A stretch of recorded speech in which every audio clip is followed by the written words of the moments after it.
नमस्कार, स्वागत है आपका। आप देख रहे हैं इंडिया टीवी। आपके साथ मैं हूं प्राची पाराशर। वक्त है प्रहार का और प्रहार में सबसे पहले बात करेंगे पुणे के उस मर्डर केस की जिसे देखकर देश को एक बार फिर इंदौर के राजा रघुवंशी हत्याकांड की याद आ गई है। पुणे से भी सोनम रघुवंशी जैसा मामला सामने आया। रियल एस्टेट कारोबारी केतन अग्रवाल को उनकी मंगेतर सिया गोयल ने अपने बॉयफ्रेंड चेतन चौधरी के साथ मिलकर मार डाला। अब इस मामले में सनसनीखेज खुलासे हो रहे हैं।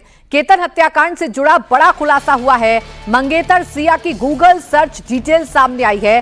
सिया ने गूगल पर सर्च किया था कि मर्डर ट्रैकिंग के दौरान मर्डर को कैसे एक्सीडेंट दिखाया जा सकता है। सिया ने बॉयफ्रेंड चेतन के साथ गूगल पर सर्च किया था। सिया गोयल पुणे के मशहूर मसाला कारोबारी की 20 वर्षीय बेटी है, जिसकी सगाई रियल एस्टेट कारोबारी केतन विशाल अग्रवाल से हुई थी। नवंबर में शादी होनी थी। केतन काफी खुश था। उसने सिया की बर्थडे पार्टी भी प्लान की थी, वो भी पिंपरी चिंचवाड़ के ऐतिहासिक लोहागढ़ किले में। लेकिन सिया और उसके प्रेमी ने मिलकर केतन के भरोसे का खून कर दिया।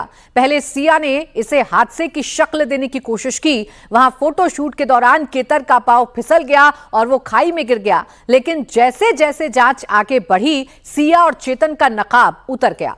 पता चला कि सिया केतन से शादी नहीं करना चाहती थी, वो चेतन चौधरी से प्यार करती थी। केतन रास्ते से हट जाए ताकि चेतन और सिया की लव स्टोरी सक्सेस हो जाए, इसीलिए दोनों ने मिलकर हेट स्टोरी का ताना बाना बुन लिया। लेकिन अब ये दोनों ही सलाखों के पीछे हैं।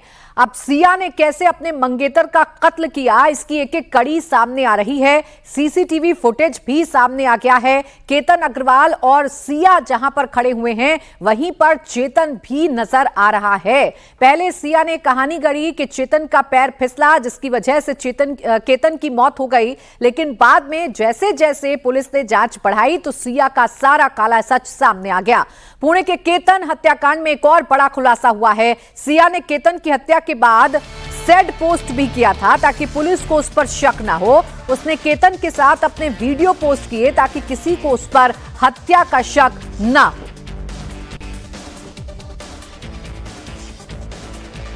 अब इस कहानी में 3 किरदार हैं। पहला केतन अग्रवाल, जो अब इस दुनिया में नहीं है, वो सिया का मंगेतर था। दूसरा किरदार सिया गोयल है, जो केतन की मंगेतर है। तीसरा किरदार चेतन चौधरी है, जो सिया का प्रेमी है। दोनों सलाखों के पीछे हैं और केतन दुनिया छोड़ चुका है। उसे 400 फीट गहरी खाई में सिया और चेतन ने मिलकर धकेल दिया। वारदात को लोहागढ़ किले में अंजाम दिया गया। 18 जून को जब सिया का जन्मदिन था, उसी दिन सिया ने इस महापाप को अंजाम दिया। 18 जून की तारीख थी जब सिया केतन के साथ लोहगढ़ फोर्ट पे पहुंची थी और इन्हीं सीढ़ियों से वो ऊपर गई। लेकिन सिया के मन में क्या था, केतन के मन में क्या था, ये अब जाके पता चला है। केतन पूरी तरीके से सिया से प्यार कर रहा था, शादी करना चाहता था और यही वजह है कि उसके कहने पर इस फोर्ट पे पहुंचा था बर्थडे के पहले, यानी कि प्री बर्थडे बैश के लिए जो सिया कह रही थी, और वो उस पर यकीन करके यहां पहुंचा था। यानी कि केतन के मन में यकीन था, लेकिन सिया के मन में छलावा था। सिया के मन में जो चल रहा था वो पुलिस की जांच में अब जाकर सामने आया है कि वो केतन को रास्ते से हटाने के लिए यहां लेकर आई थी, इन सीढ़ियों तक लेकर आई थी और इन्हीं सीढ़ियों से चढ़ते हुए केतन और सिया ऊपर गए। लेकिन इन दोनों के ठीक पीछे एक और शख्स था जो इस पूरे षड्यंत्र का एक तरीके से मास्टरमाइंड था। सिया के साथ में वो था चेतन चौधरी।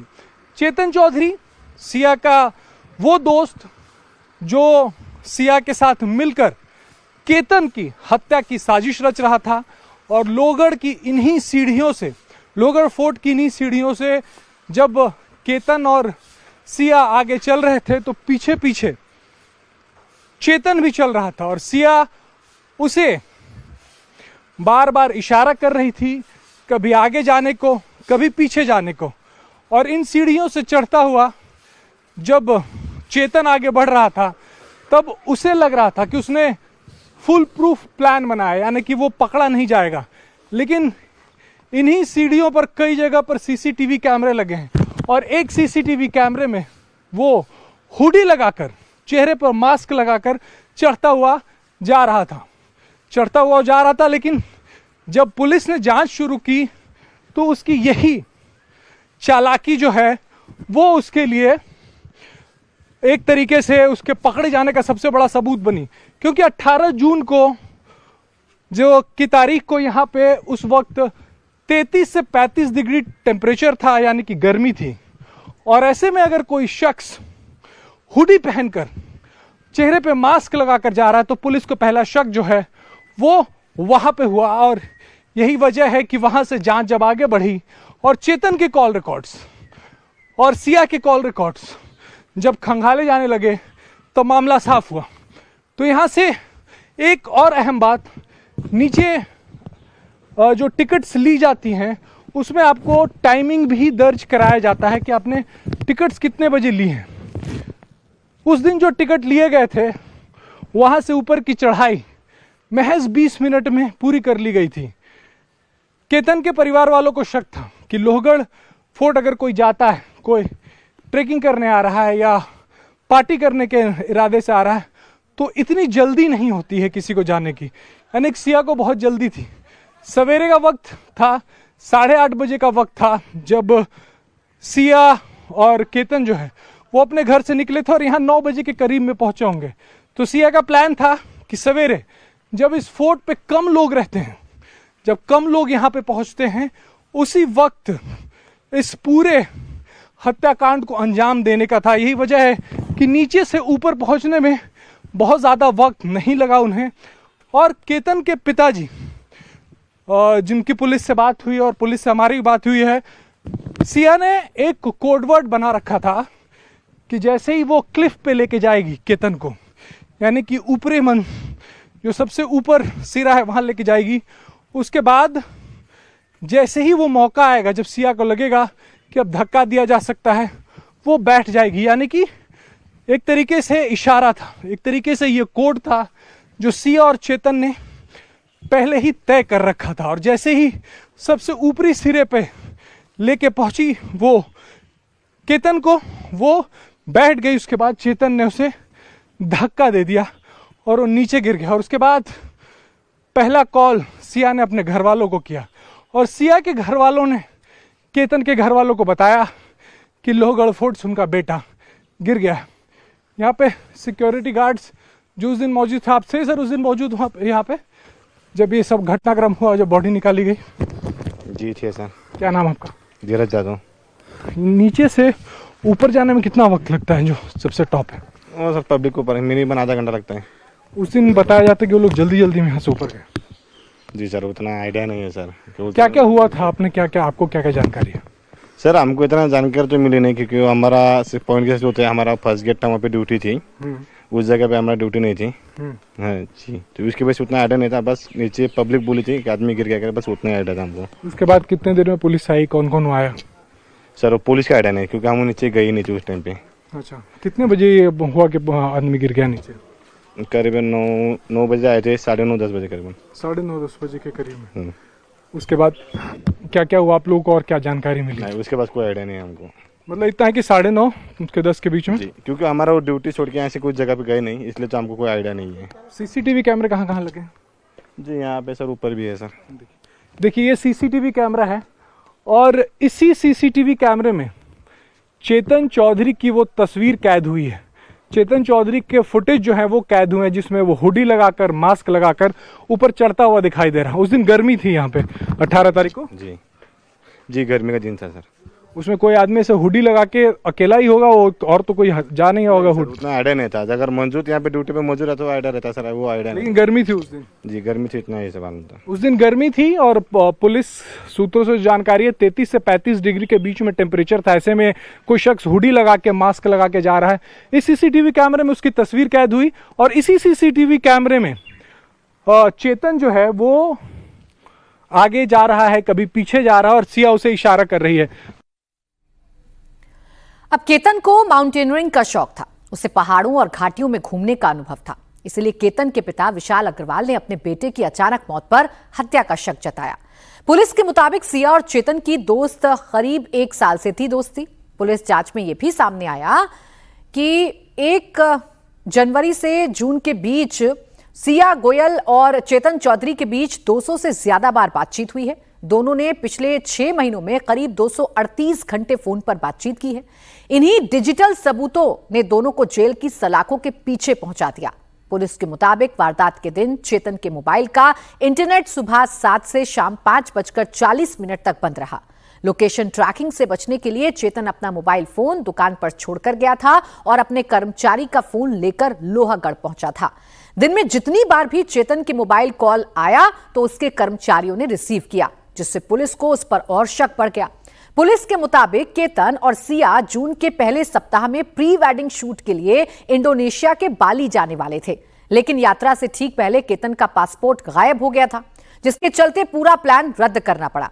पुलिस जांच में खुलासा हुआ है कि सिया गोयल ने ही केतन का पासपोर्ट छिपाया था ताकि वो बाली ना जा सके और केतन का मर्डर प्लान किया जा सके। केतन की जान लेने के लिए सिया और चेतन ने कोड वर्ड बनाया था। वो ये था कि सिया और केतन फोटोशूट करवाएंगे। इसी दौरान जब सिया बैठ जाएगी तब केतन को धक्का दिया जाना था। चेतन ने वैसा ही किया। जहां ये वारदात हुई वहां से एक और स्पेशल रिपोर्ट हमारे सहयोगी राजेश ने भेजी है, वो भी आप देखिए। तो ये लोहगढ़ की चढ़ाई है और ये ट्रेकिंग जो है वो करता हुआ केतन और सिया आगे जा रहे थे, जबकि चेतन कभी उनके पीछे जाता, कभी उनके आगे जाता। चेतन प्रोफेशनल ट्रेकर था। चेतन ने प्रोफेशनल ट्रेकिंग कर रखी थी। यही वजह है कि जब उसके माता पिता को यह बात बताई गई कि वो पहाड़ियों से गिर गया है तो उन्हें यह बात हजम नहीं हुई। हालांकि बेटे के मौत के सदमे में उस वक्त उन्होंने ज़्यादा सवाल तो खड़े किए नहीं, लेकिन बाद में जब उन्हें इन बातों का एहसास होने लगा और वो जब डॉट्स कनेक्ट करने लगे तब उन्होंने पुलिस को इस बात की जानकारी दी। 14 जून और 18 जून ये वो तारीख है जब केतन अग्रवाल की जान लेने की कोशिश लोहगढ़ के किले के इसी ऊंचाई से, इसी पीक से, इसी क्लिफ से की गई थी। 14 जून को ये नापाक कोशिश सिया गोयल की कामयाब नहीं हुई थी, लेकिन 18 जून को ये कामयाब हो गई और उसके बाद यहाँ से जब उसने केतन अग्रवाल को धक्का दिया, केतन अग्रवाल नीचे गिरा, तब उसका जो साथी था, जो उसके साथ मौजूद था, चेतन चौधरी, वो यहाँ से फरार हुआ। लेकिन सिया यहीं पे मौजूद रही क्योंकि पहले से प्लान में यही तय हुआ था कि वो यहीं मौजूद रहेगी और उसी ने यहाँ पे मौजूद सुरक्षा गार्ड्स को बताया, अपने घर में फ़ोन किया और यहाँ पर वो एक तरीके से नाटक करती रही कि केतन नीचे गिरा है और नीचे गिरने के बाद उसकी जो हालत है वो ठीक नहीं है, उसे बचाने की कोशिश हो। लेकिन उसे मालूम था कि केतन की जान जो है वो चली गई है। तकरीबन 10:45 पर केतन अग्रवाल के घर में पहला कॉल सिया गोयल के घर वालों की तरफ से गया और बताया गया कि केतन जो है वो लोहगढ़ फोर्ट से गिरा है।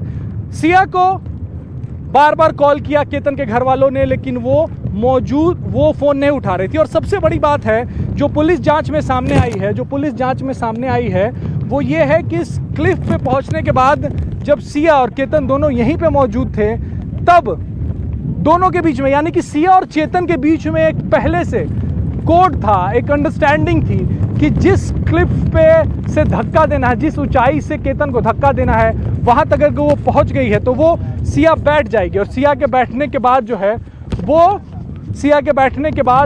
केतन जो है, केतन को धक्का दे दिया जाएगा, चेतन जो है वो उसे धक्का देगा। तो ये कोड था, ये कोड जैसे ही सिया नीचे बैठी उसे धक्का दे दिया गया।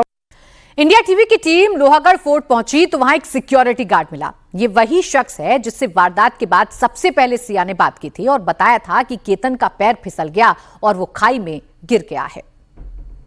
14 तारीख को भी इसी जगह से धक्का देने की कोशिश हुई थी, लेकिन तब केतन बच गया था। परिवार वालों को शक इसी वजह से हुआ क्योंकि वो प्रोफेशनल ट्रेकर था और प्रोफेशनल ट्रेकर इस तरीके से इतनी आसानी से गिर जाए वो उन्हें हजम नहीं हो रहा था। साथ ही सिया बार बार यहाँ पर लाने की जिद जो कर रही थी केतन को, उससे भी परिवार वालों को शक हुआ। ये चश्मदीद जो है वो बताते हैं कि यहीं से वो यहाँ से फिसला है और उसके बाद वो निकला है। वो हेल्प कर रही थी। अच्छा, बैठ के हेल्प वो दौड़ के आपके पास नहीं आई? नहीं, इधर बैठी थी। फिर चिल्लाने की आवाज़ आई, फिर मैं वहाँ से दौड़ता हुआ इधर आया। फिर वहाँ वो मंदिर के पास पब्लिक भी थी, वो भी इस साइड से आ गए थे। यहीं पे आए? हाँ यहीं पर थे, पब्लिक भी थी। फिर मैं वो लड़की आपको यहाँ लेके आई? हाँ मैं उनको यहाँ पर लेके आई। यहाँ से लड़की जैसे जब पहली बार मिले तो क्या बोल रही थी आपको? बाइट करके उस टाइम वो लड़की बोल रही थी कि यहाँ से गिर गया। मैं उसको यहाँ लेकर आया, क्या हुआ क्या हुआ क्या हुआ पूछा, वो बोली गिर गया। मैं ज़्यादा वक्त गवाया नहीं, सीधा पुलिस को कॉल कर दिया। फिर पुलिस आई, पुलिस आने के बाद वो पुलिस उनको पूछ रही कि क्या हुआ ऐसा वैसा। फिर मैंने उसको ज़्यादा कुछ बोला ही नहीं, साइड में हो गया। फिर पुलिस का काम था, वो पुलिस कर रही थी। लड़की उस वक्त क्या कर रही थी? किसी को कॉल कर रही थी, चुपचाप बैठी थी, रो रही थी? सुनो ना, उस टाइम है लड़की उनको पिताजी का कॉल किया, अपने पिताजी को? हाँ, कि चेतन नीचे गिर गया। केतन? हाँ केतन, हाँ क्या नाम था? मैं केतन। हाँ उनका नाम मेरे को नहीं पता, लेकिन उनके वो माँ बाप थे, उनको कॉल किया, बोला। फिर पुलिस आई, पुलिस उनको नीचे लेके गए। नीचे फिर पुलिस लोनावला पुलिस स्टेशन के जो पुलिस आई यहाँ से, फिर रेस्क्यू टीम आई और लेके गए। ऊपर से कुछ दिखाई नहीं देता। आगे बढ़ेंगे, अब बात करेंगे लखनऊ अग्निकांड के बाद हो रहे एक्शन की। लखनऊ अग्निकांड में एक बार फिर सरकार ने एक्शन लिया है। अलीगंज में हादसे वाली बिल्डिंग पर बुलडोजर एक्शन हो सकता है। लखनऊ विकास प्राधिकरण ने हादसे वाली बिल्डिंग पर नोटिस चस्पा कर दिया है। जवाब न मिलने पर 15 दिन बाद कार्रवाई की जाएगी। बिल्डिंग के अवैध निर्माण को लेकर कारण बताओ नोटिस भेजा गया है। अब लखनऊ के अलग अलग इलाकों में coaching centres, library, hotel, nursing home और दूसरे प्रतिष्ठानों की जांच के लिए विशेष अभियान शुरू किया जाएगा। सूबे के मुखिया योगी आदित्यनाथ ने साफ शब्दों में कह दिया है कि फायर सेफ्टी मानकों से कोई समझौता नहीं किया जाएगा। सीएम ने अधिकारियों को निर्देश दिए हैं कि प्रदेश भर में विशेष टीम गठित कर फायर सेफ्टी ऑडिट अभियान चलाया जाए। हालांकि इस दौरान किसी शख्स को तंग ना किया जाए। दूसरी ओर मामले में 4 आरोपियों को 14 दिन की न्यायिक रिमांड पर भेज दिया गया है। अवैध बिल्डिंग के मालिक वीरेंद्र शुक्ला को भी जेल भेज दिया गया है, जो गिरफ्तारी से बचने के लिए बीमारी का बहाना बना रहा था, लेकिन डॉक्टर्स की जांच के बाद उसे फिट पाया गया। वहीं अन्य के खिलाफ भी कार्रवाई की जा रही है। लखनऊ अग्निकांड को लेकर खुलासे भी लगातार हो रहे हैं। इमारत की पूरी छत पर तार का जाल बिछा हुआ है। तार ढकने के लिए थर्माकोल और फाइबर से आर्टिफिशियल छत बनाई गई है। तार, थर्माकोल और फाइबर के कारण तेजी से आग भड़की। यह भी पता चला है कि फॉल्ट आने पर संचालक इलेक्ट्रीशियन को नहीं बुलाता था, खुद ही समस्या को दुरुस्त कर लिया करता था। यानी लापरवाही और ढिलाई का रवैया काफी लंबे वक्त से चल रहा था। काफी लंबे वक्त से मौत को न्योता दिया जा रहा था और जब मौत आई तो 15 जिंदगियां आग में झुलस गईं। 15 जिंदगियों की इस आग में मौत हो गई, जिसके बाद अब कार्रवाइयों का दौर हम देख रहे हैं। विशाल प्रताप सिंह मेरे सहयोगी इस वक्त जुड़ गए हैं। विशाल, 15 जिंदगियां तो खत्म हो गई, अब जाकर सरकार की, प्रशासन की, सिस्टम की नींद टूटी है, तो ऐसी टूटी है कि कार्रवाइयों का दौर हम देख रहे हैं। अभी क्या अपडेट है आपके पास और क्या क्या कार्रवाई संभव है? इस बिल्डिंग को पहले ही गिरा दिया जाना था, अब इसको गिराया जाएगा 15 मौतों के बाद।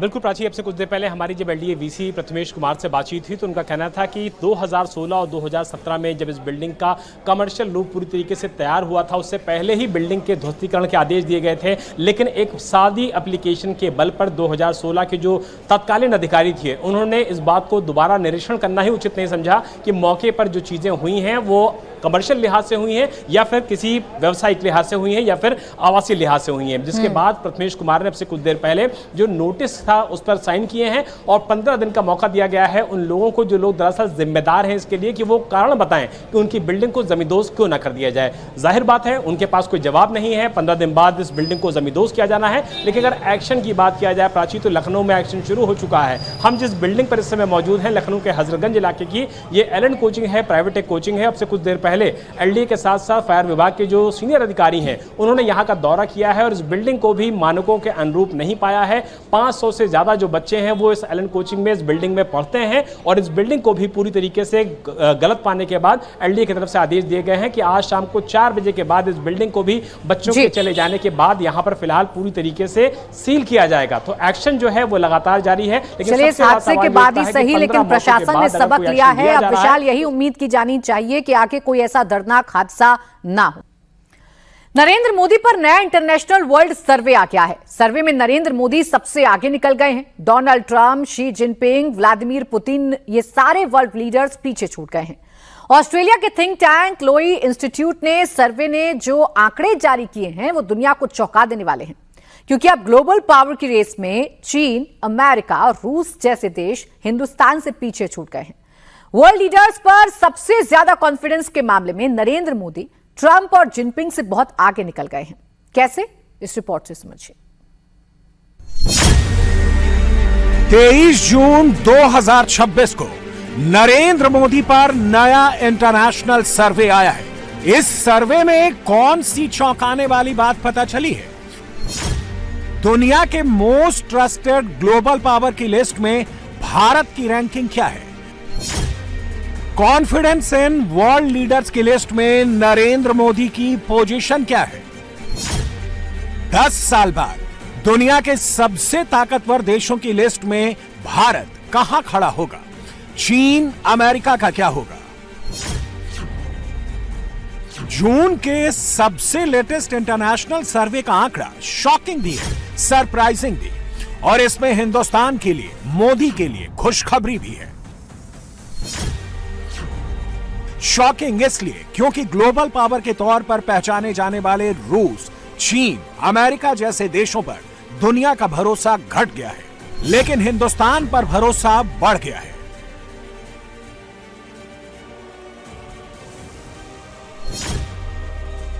और इस सर्वे की सबसे बड़ी बात यह है कि अब दुनिया को पुतिन पर नहीं, जिनपिंग पर नहीं, डोनाल्ड ट्रंप पर नहीं, इन सारे राष्ट्राध्यक्षों में से सबसे ज्यादा नरेंद्र मोदी पर भरोसा है। यह भरोसा क्यों है, यह खुद प्रधानमंत्री से सुनिए।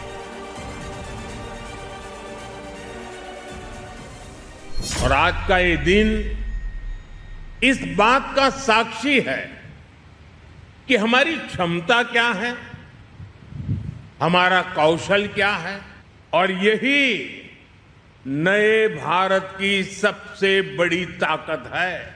मेरी शक्ति की, सामर्थ्य की पहचान मेरी आत्मनिर्भरता पर है।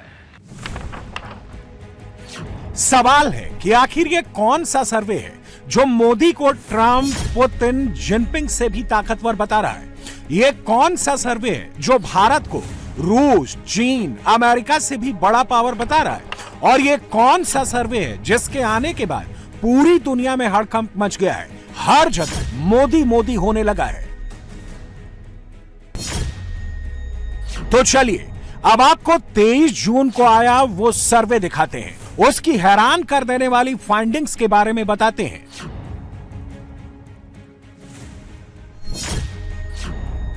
यह सर्वे ऑस्ट्रेलियाई थिंक टैंक लोवी इंस्टीट्यूट ने जारी किया है, जिसमें मोदी को ट्रंप, पुतिन, जिनपिंग से आगे दिखाया गया है। सर्वे का पहला सवाल था कि दुनिया में पूरी जिम्मेदारी के साथ एक्ट करने के मामले में लोगों को किस देश पर, किस ग्लोबल पावर पर सबसे ज्यादा भरोसा है? इसके जवाब में सिर्फ 11% लोगों की राय रूस के फेवर में है। सिर्फ 28% लोगों ने कहा कि चीन दुनिया में जिम्मेदारी के साथ एक्ट कर सकता है। सिर्फ 31% लोगों के मुताबिक अमेरिका ग्लोबल पावर के तौर पर जिम्मेदारी के साथ एक्ट कर सकता है। लेकिन इन तीनों देशों के ऊपर 50% लोगों की राय यह है कि भारत दुनिया में ग्लोबल पावर के तौर पर पूरी जिम्मेदारी के साथ एक्ट कर सकता है। और ग्लोबल साउथ की सबसे बड़ी ताकत के तौर पर सामने आए भारत की ग्लोबल अपील का डेमो मंगलवार को दिल्ली में दिखाई दिया। दिल्ली में ब्रिक्स के एनएसएस की मीटिंग हुई, जहां इंडिया, चीन, ब्राजील, साउथ अफ्रीका, रूस, Egypt, Ethiopia, Iran, Indonesia, UAE के एनएसएस की सिक्योरिटी मीटिंग हुई। और ग्रुप फोटो में जो सबसे दिलचस्प तस्वीर नजर आई वो ये थी। एनएसए अजित डोवल के राइट में चीन के विदेश मंत्री थे, लेफ्ट में रूस के सिक्योरिटी काउंसिल के सेक्रेटरी सर्गेई शोइगु थे। इस एक तस्वीर ने वॉशिंगटन से लेकर लंदन तक खलबली मचा दी है। ऊपर से एनएसए अजित डोवल ने दिल्ली से बहुत बड़ी मैसेजिंग दे दी है। हिंदुस्तान ग्लोबल साउथ में बड़ा रोल प्ले करेगा। दिल्ली में ब्रिक्स के एनएसएस की मुलाकात से इस पर मुहर भी लग चुकी है। We are meeting at a very tumultuous time. The world is beleaguered by military conflicts and complex security problems.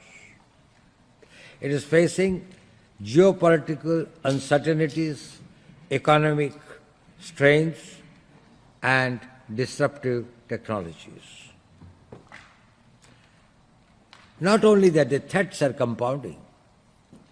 Multilateralism is on the decline. BRICS was conceived as an informal grouping of emerging economies to a more multipolar world order. BRICS is a very special coalition of countries who believe in peace, progress, growth, and cooperation. And I'm happy to see that it is gaining strength day by day. We have got a very special role to play in this world which appears to be in a turmoil, a world which appears to be changing, a world in which the instruments of conflict resolutions are probably getting blunted. Note करने वाली बात यह है कि जिस दिन दिल्ली में BRICS के एनएसएस मिल रहे थे, उसी दिन दिल्ली में अमेरिका के trade representative Jameson Greer Bharat के ट्रेड मिनिस्टर पीयूष गोयल से भारत अमेरिका ट्रेड डील पर 1-to-1 कर रहे थे। यानी सब कुछ इतना फास्ट पेस्ड हो रहा है। दुनिया में भारत के बढ़ते प्रभाव और ताकत की एक बहुत बड़ी वजह प्रधानमंत्री मोदी है, और लोवी इंस्टीट्यूट के सर्वे से यह चीज भी क्लियर हो गई है।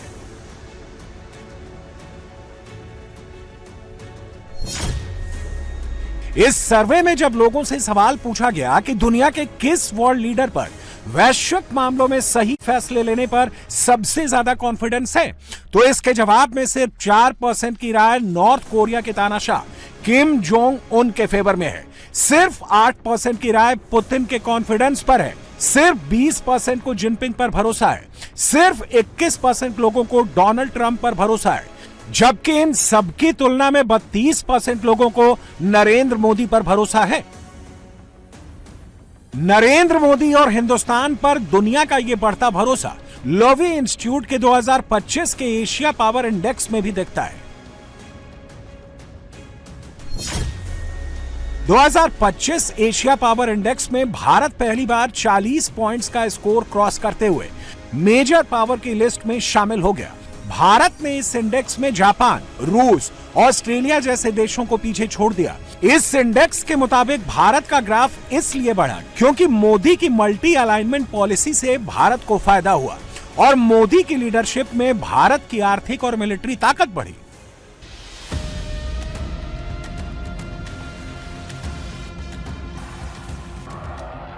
मोदी ने हिंदुस्तान के इसी पावर शो का, इसी मिलिट्री माइट का जिक्र अब से कुछ घंटों पहले किया है। ग्लोबल पावर के तौर पर भारत का फ्यूचर प्लान क्या है, इसका पूरा रोड मैप जारी कर दिया है।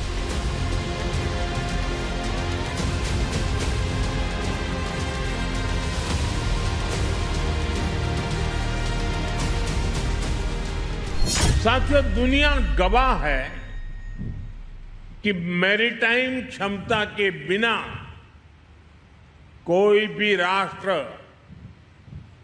बड़ी शक्ति नहीं बन सकता। जिस देश का समुद्री सामर्थ्य मजबूत होगा, उसका आर्थिक और रणनीतिक प्रभाव भी उतना ही मजबूत होगा। और भारत इस वास्तविकता को अच्छी तरह से समझता है। भारत इसके लिए स्वयं को तैयार कर रहा है। आज भारत रक्षा क्षेत्र में केवल खरीदार बनकर नहीं रहना चाहता। हमारी सैन्य शक्ति दुनिया के लिए बाजार नहीं बन सकती। मेरी शक्ति की पहचान विश्व के बाजार बनने से नहीं है, मेरी शक्ति की सामर्थ्य की पहचान मेरी आत्मनिर्भरता पर है। भारत निर्माता बनना चाहता है और जिस दिन निर्माता होगे ना, उस दिन हम निर्णायक भी होंगे। और इस दिशा में तेजी से आगे बढ़ रहा है। बीते वर्षों में 40 से अधिक मेड इन इंडिया युद्धपोत और पनडुब्बियां नौसेना में शामिल हुई है। यानी लगभग हर कुछ सप्ताह में भारतीय नौसेना को एक नई शक्ति मिली है। भारत ये भी जानता है कि शांति की रक्षा के लिए सामर्थ्य भी उतना ही आवश्यक है। समृद्धि की रक्षा के लिए सुरक्षा आवश्यक है और भविष्य के निर्माण के लिए आत्मनिर्भरता अनिवार्य है।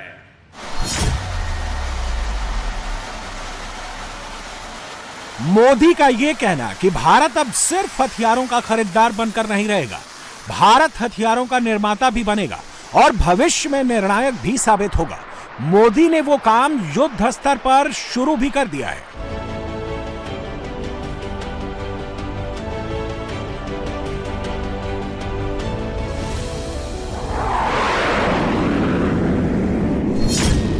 दो 2014 तक देश का कुल डिफेंस प्रोडक्शन 40,000 करोड़ रुपए के आसपास था। आज ये बढ़कर लगभग 1,80,000 करोड़ रुपए तक पहुंच गया है। 2014 तक भारत करीब 700 करोड़ रुपए के रक्षा उत्पादों का निर्यात करता था। 700 करोड़ का यह आंकड़ा आज बढ़कर करीब 40,000 करोड़ रुपए पहुंच गया है। भारत में बने रक्षा उपकरण अब दुनिया के 80 से अधिक देशों तक पहुंच रहे हैं और दुनिया भी मेड इन इंडिया हथियारों का लोहा मान रही है। ब्रह्मोस सुपरसोनिक क्रूज मिसाइल इसका सबसे बड़ा उदाहरण है, क्योंकि मिडिल ईस्ट में जारी तनाव के बीच यूएई ने ब्रह्मोस मिसाइल खरीदने में दिलचस्पी दिखाई है। यूएई आकाश की एयर डिफेंस सिस्टम भी खरीदना चाहता है। भारत सरकार ने संभावित डील का हिंट भी दे दिया है। यूएई के साथ हमारे घनिष्ठ रक्षा क्षेत्र में घनिष्ठ संबंध हैं और हम इस संबंध को और मजबूत करना चाहते हैं। यानी अगर एक लाइन में कहें तो पूरी दुनिया भारत को फ्यूचर पावर के तौर पर देख रही है, भारत के साथ हाथ से हाथ मिलाकर ही आगे बढ़ना चाह रही है। तभी तो हर रैंकिंग में, हर सर्वे में भारत और भारत के प्रधानमंत्री की बढ़ती ताकत की बात हो रही है। 2014 से 2026 तक पूरी दुनिया में उथल पुथल मची, मोदी डटे रहे।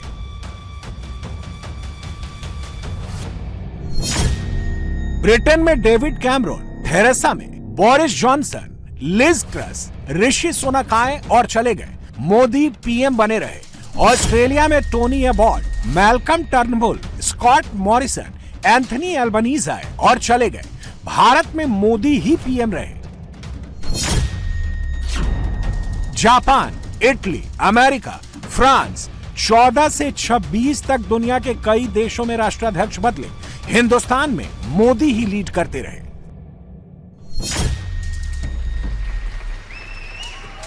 कुछ घंटों पहले ही ब्रिटेन के प्रधानमंत्री कीर स्टामर ने भी अपने पद से इस्तीफा दे दिया है। वो 2 साल भी अपनी कुर्सी नहीं चला सके। खराब परफॉर्मेंस, पार्टी में विद्रोह और चुनावी दबाव की वजह से स्टामर को इस्तीफा देना पड़ा। ऊपर से स्टामर की अप्रूवल रेटिंग भी तेजी से गिर रही थी।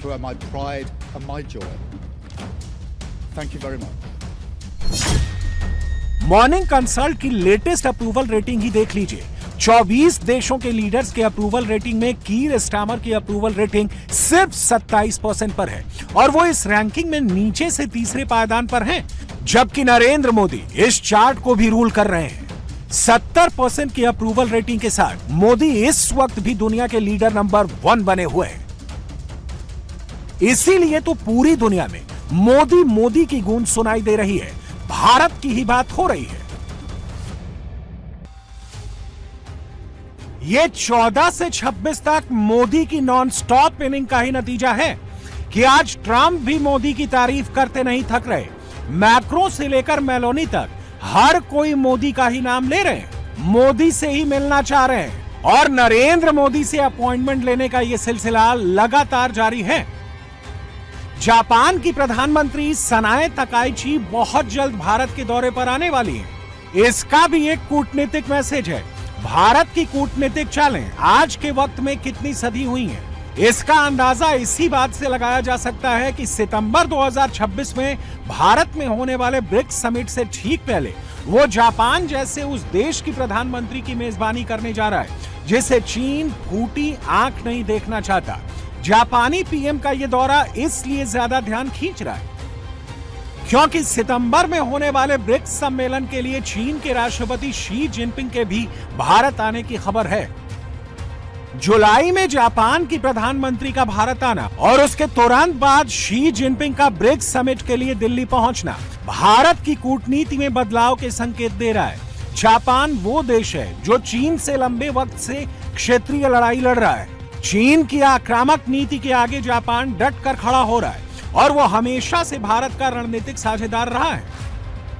मोदी इंडिया फर्स्ट की नीति से आगे बढ़ रहे हैं। दिल्ली में ब्रिक्स के एनएसएस की मीटिंग से पहले भारत के एनएसए अजित डोभाल चाइनीज विदेश मंत्री से भी मिल रहे हैं। चीन के साथ बायलैटरल टॉक्स में फॉरवर्ड लुकिंग और कंस्ट्रक्टिव डायलॉग भी कर रहे हैं और जापान की प्रधानमंत्री को ब्रिक्स से पहले दिल्ली बुलाकर चीन को भी ये हिंट दिया जा रहा है कि उसकी आक्रामकता का जवाब दिया जा सकता है, लेकिन कूटनीतिक और रणनीतिक संतुलन बनाकर। इसके अलावा जुलाई में ही नरेंद्र मोदी इंडोनेशिया, ऑस्ट्रेलिया और न्यूजीलैंड के दौरे पर भी जा सकते हैं। 1986 के बाद 38 साल में ये पहला मौका होगा जब भारत का कोई प्रधानमंत्री न्यूजीलैंड पहुंचेगा।